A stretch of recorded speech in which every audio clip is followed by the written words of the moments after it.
कहानी का शीर्षक है बड़ी माँ। हम सब उनको बड़ी माँ कहते हैं। मेरा उनसे प्रेम का रिश्ता है। मैं अक्सर उनके पास जाकर घंटों उनसे बातें करती हूँ। आज तक उनके मुंह से आ या दुख का शब्द नहीं सुना, पर आज लगभग 80 साल की उम्र में उनके दुख का बांध मानो टूट गया। उनकी आंखों में आंसुओं का सैलाब उमड़ पड़ा।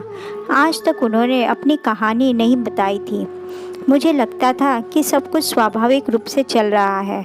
उनके पति की मृत्यु हो चुकी थी। कब हुई थी यह मैंने कभी नहीं पूछा, क्योंकि वह अपने बेटे के संग सुखमय जीवन व्यतीत कर रही थी। कभी पूछने की आवश्यकता ही नहीं समझी। मेरा परिचय उनसे करीब 5 साल पहले एक भागवत कथा के समय एक मंदिर में हुआ था। मैं भी भागवत सुनने गई थी। बड़ी माँ भी बड़े ध्यान से भागवत सुन रही थी। वही हमारा परिचय हुआ। सभी लोग बड़ी माँ कहकर पुकार रहे थे, इसलिए मैंने भी उनको बड़ी माँ कहना शुरू कर दिया। वह अपने सबसे छोटे बेटे के पास रहती थी। उनकी बहू और बेटा भी उनको अच्छी तरह रखते थे। मेरा उनकी बहू के साथ भी अच्छा परिचय था। वे लोग भी उन्हें बड़ी माँ कहकर ही बुलाते थे। वे लोग राजस्थान के रहने वाले थे। एक बार जब मैं उनके घर गई तब वह घर पर अकेली थी। बहू और बेटा किसी उत्सव में गए हुए थे।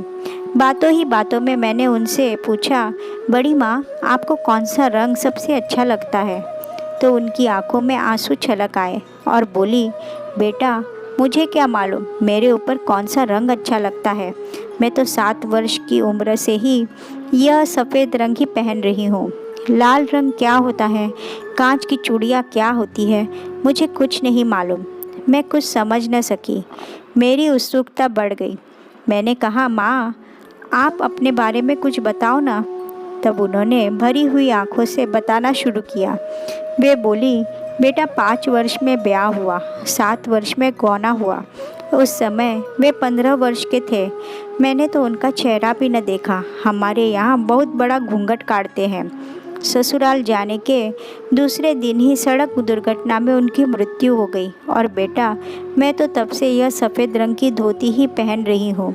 मुझे तो कुछ न मालूम साज श्रृंगार क्या होता है। तब से ही मैं वैधव्य जीवन बिता रही हूँ। आज 80 वर्ष की हो गई। मुझे तो अपने बचपन का भी कुछ पता नहीं, कब आया कब चला गया। माँ बापू का लाड़ भी याद नहीं। बस मुझे तो लगता है कि मैं जन्म से ही बड़ी माँ बन गई। किसी का प्रेम प्यार मुझे याद नहीं। यह सब कहते हुए वे रो रही थी, मानो इतने वर्षों की दबी हुई कसक बाहर निकल रही हो। मैंने भी उन्हें रोने से नहीं रोका। मुझे लगा उनका मन हल्का हो जाएगा। अब मेरी जिज्ञासा उनके प्रति बढ़ती जा रही थी।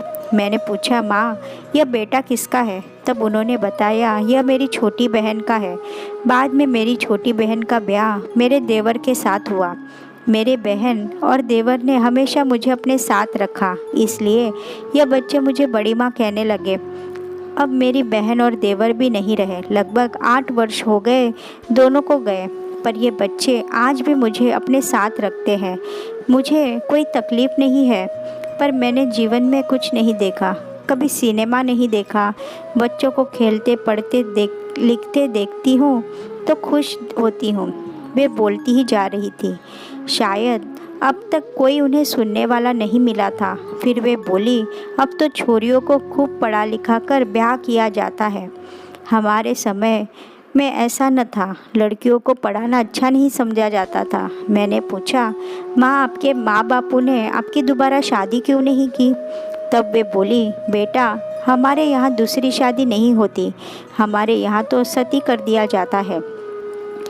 पत्नी को भी उसके पति के साथ जला दिया जाता है। पर उस समय मेरी उम्र सती के हिसाब से छोटी थी, इसलिए सती नहीं किया गया। पर आज मैं सोचती हूँ कि सती कर देते तो ठीक था। मैं नया जीवन लेकर दुनिया को देखती। अभी तो इतनी बड़ी उम्र को मैंने जिया नहीं, सिर्फ काटा है। माँ की बातें सुनकर मेरी आंखों से आंसू बहने लगे। मुझे रोता देखकर वे बोली, अरे पगली, तू काहे रो रही है? अब तो तू भगवान से प्रार्थना कर कि मुझे मोक्ष दे दे। मैंने बहुत लंबा जीवन काट लिया। तभी उनके बेटा बहू आ गए। मैं भी उनसे मिलकर अपने घर आ गई, पर बड़ी माँ की बातों ने मुझे सोने नहीं दिया।